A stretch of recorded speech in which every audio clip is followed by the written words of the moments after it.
Bonjour, alors aujourd'hui on va parler de la guérison spirituelle. C'est le sujet pour lequel beaucoup de gens viennent à la voie infinie.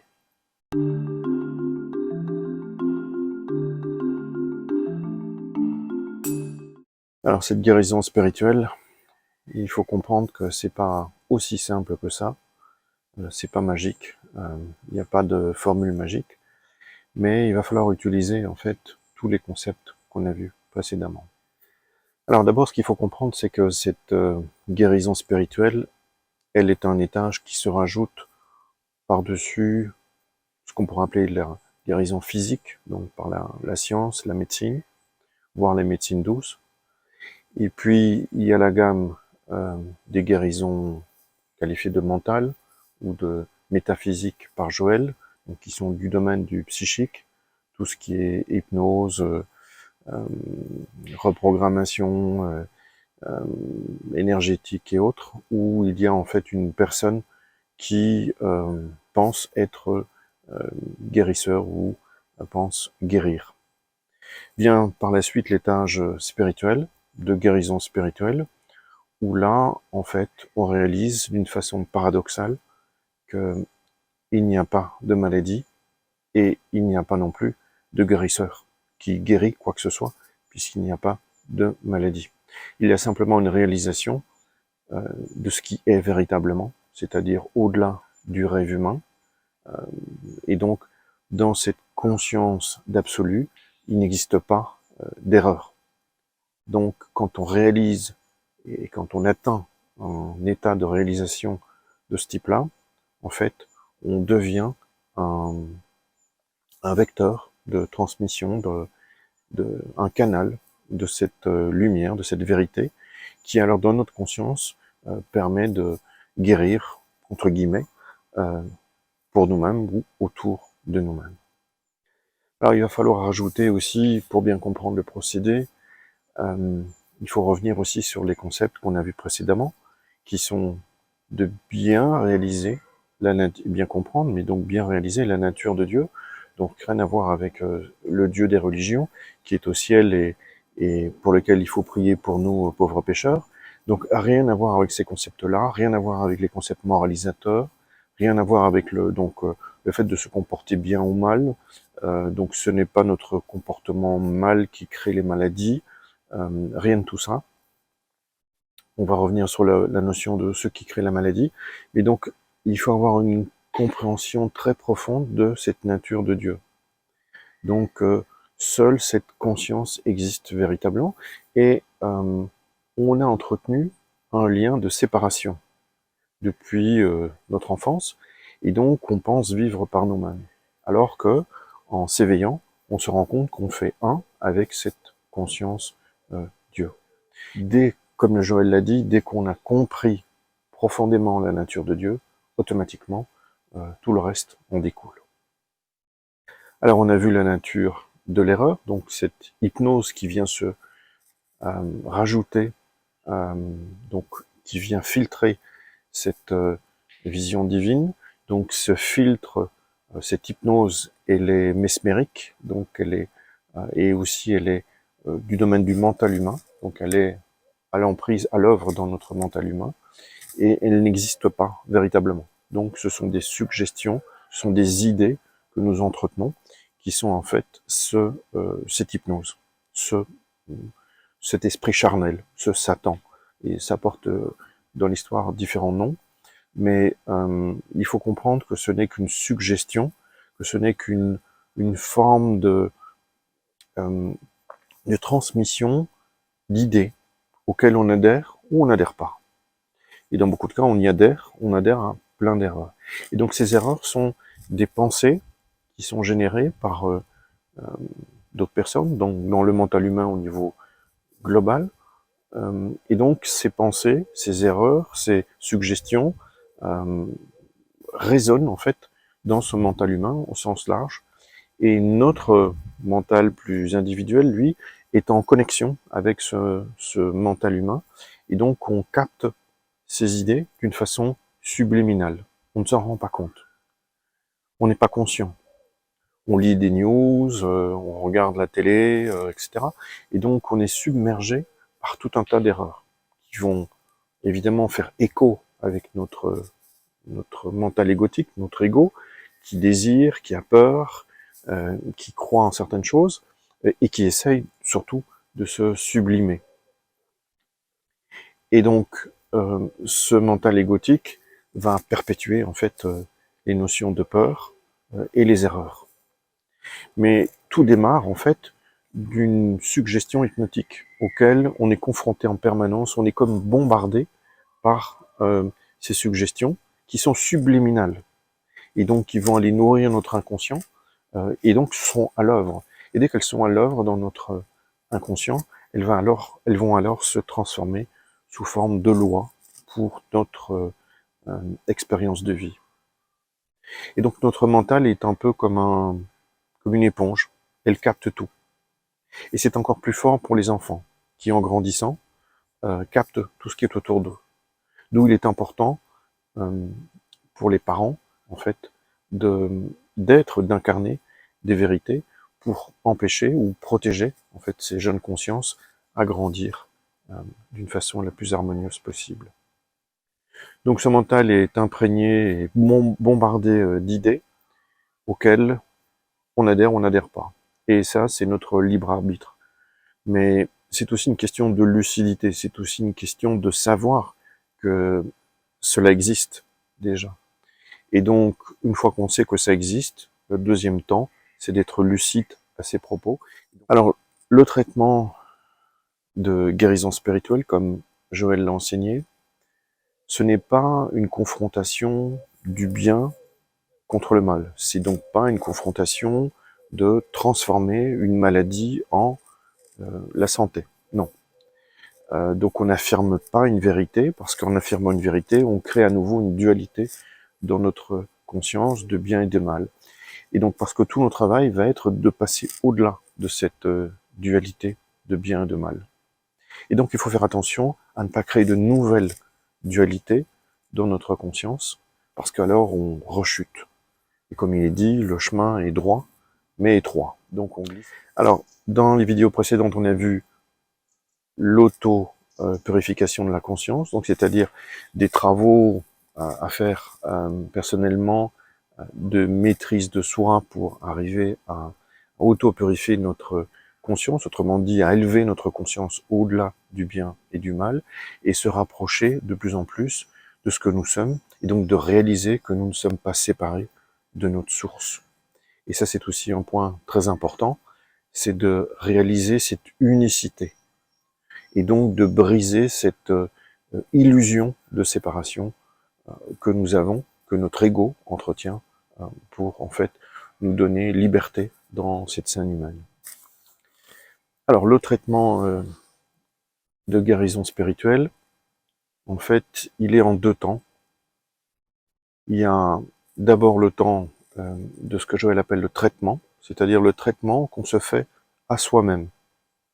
Donc c'est un traitement qui est mental à ce stade, c'est simplement imprégner notre mental de vérité par le rappel d'un concept, d'une belle parole, voilà, d'une vérité, et donc de la ramener consciemment à l'esprit, à notre esprit.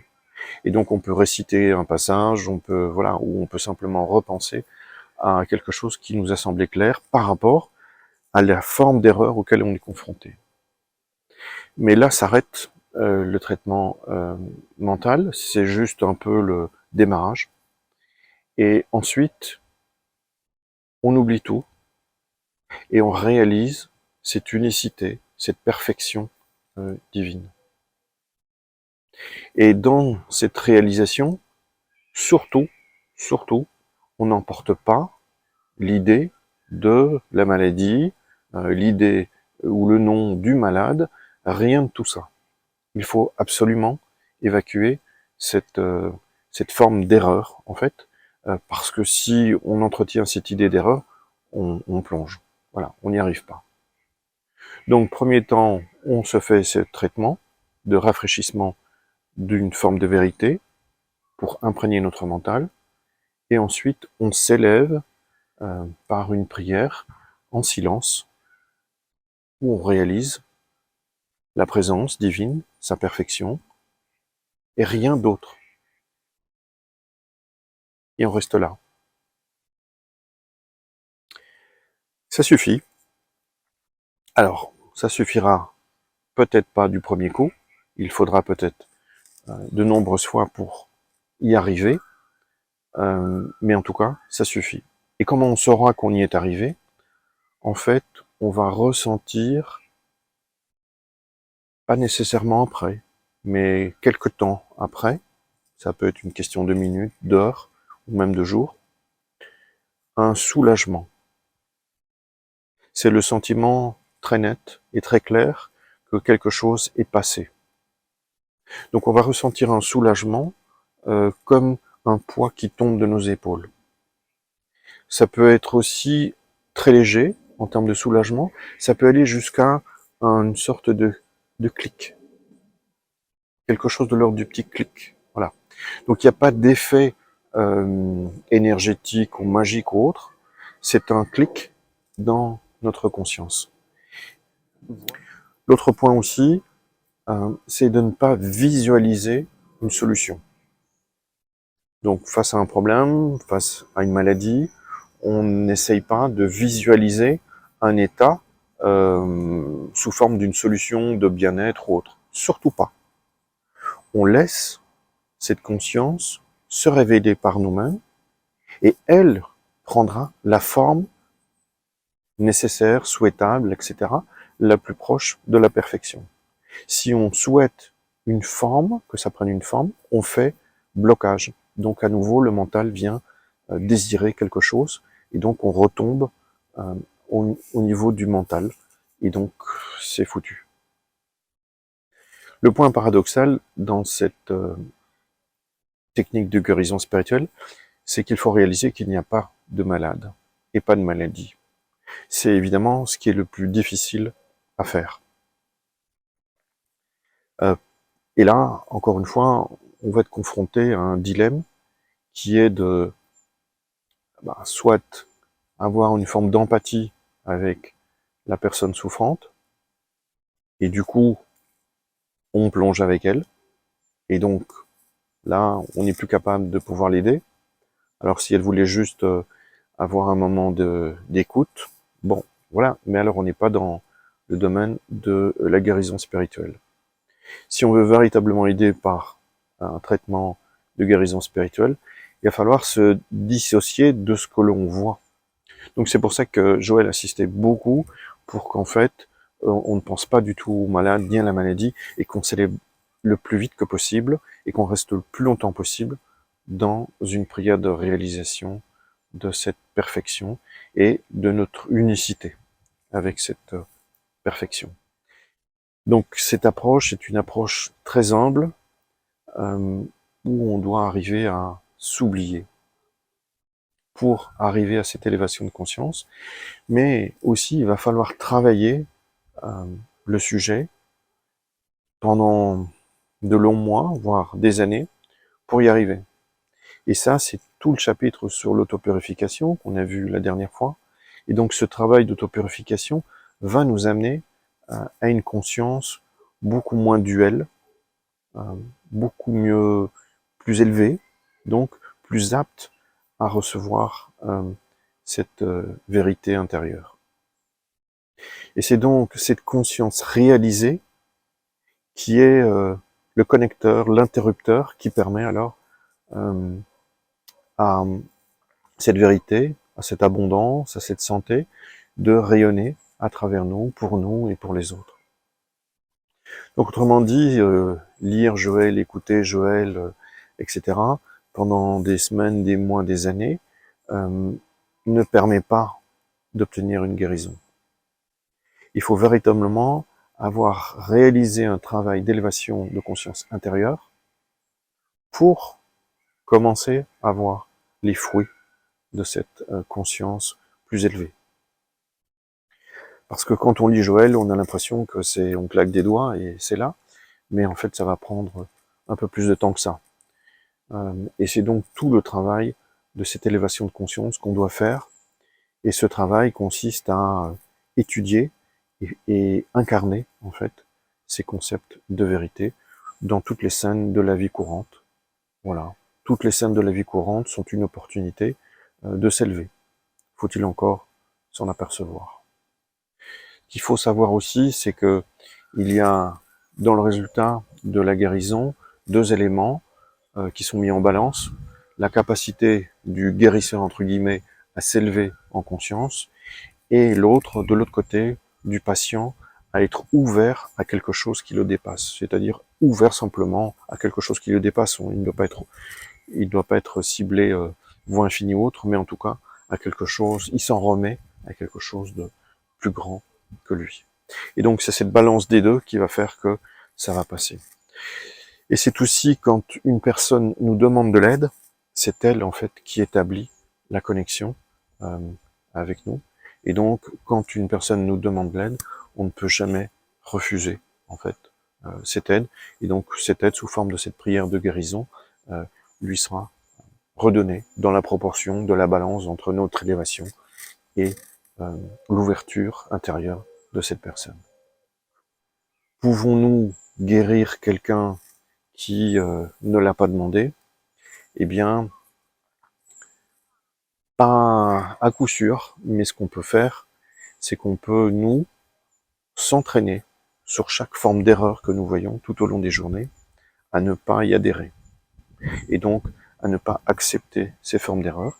Et donc, c'est déjà un traitement pour nous, un traitement pour élever notre conscience. Et dans certains cas, ça va permettre aussi à l'autre de se retrouver guéri, sans qu'il sache pourquoi ni comment.